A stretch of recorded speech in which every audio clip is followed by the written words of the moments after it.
श्री राम समर्थ। अक्टूबर 15।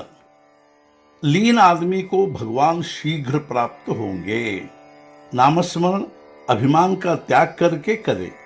परमेश्वर की अनन्य शरण जाकर नामस्मरण करे। कई बार ऐसा होता है कि जब हम नामस्मरण करते हैं तो अभिमान बढ़ने लगता है।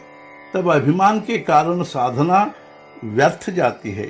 संतों के पास जब हम जाते हैं तो साथ में मन में कोई भी इच्छा न ले जाए और कुछ ले ही जाना है तो केवल भगवान का प्रेम ही ले जाएं। हम गृहस्थी या प्रपंच का प्रेम और अभिमान साथ में ले जाते हैं और फिर जैसे पहले से लिखे हुए मजमून पर ही दूसरा मजमून लिखा जाए तो हम पढ़ नहीं पाते। वैसे ही हमारे मन की अवस्था होती है। किसी वस्तु की हमें इच्छा होती है तब वह हमें किस प्रकार प्राप्त होगी उसका विचार करने लगते हैं। इसलिए पहले हम यह सोचे कि भगवान हमें कैसे प्राप्त होंगे, उसके बाद उसकी प्राप्ति के साधनों का अध्ययन करना चाहिए। यह अध्ययन मन के लिए क्लेशदायक है। क्रोध बाहर आने की अपेक्षा क्रोध को निगल जाना अर्थात उसे प्रकट न होने देना अधिक मुश्किल है। ऐसा करने में आज हमें बहुत परिश्रम होंगे, लेकिन भविष्य में सुख है यह निश्चित। बरतने में, बोलने में और चलने में हमें सावधानी बरतनी चाहिए। जो अवांछनीय है उसे टाले। अनन्यता के लिए पैसे की आवश्यकता नहीं होती, विद्या की भी जरूरत नहीं होती। उसके लिए हमें अपनी केवल अभिमान वृत्ति का त्याग करना चाहिए। भगवान के होने के लिए हम में लगन होनी ही चाहिए। लीन आदमी को भगवान शीघ्र प्राप्त होंगे। लगन में अन्य बातों का विस्मरण शीघ्र हो जाता है और भगवान का स्मरण ही केवल बचता है। जो वृत्ति से लघु हैं भगवान उसको जल्दी वश में हो जाते हैं।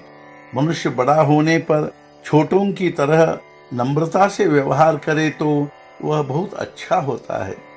मन में हमें बहुत दृढ़ और बलवान होना चाहिए।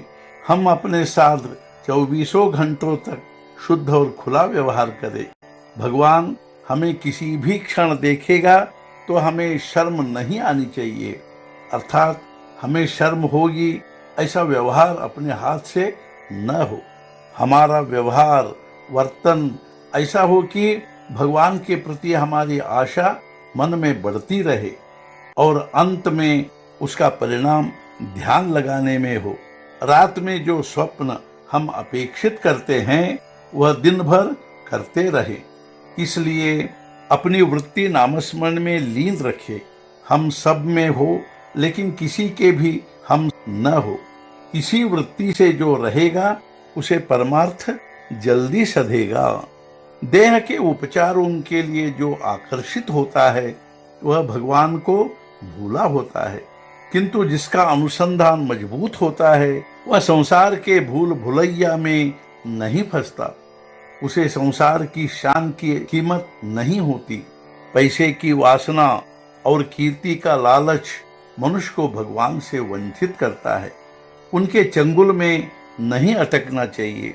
लोकप्रियता और धनेच्छा ये दोनों गृहस्थी या प्रपंच करते समय हमें आकर्षित करेंगे ही।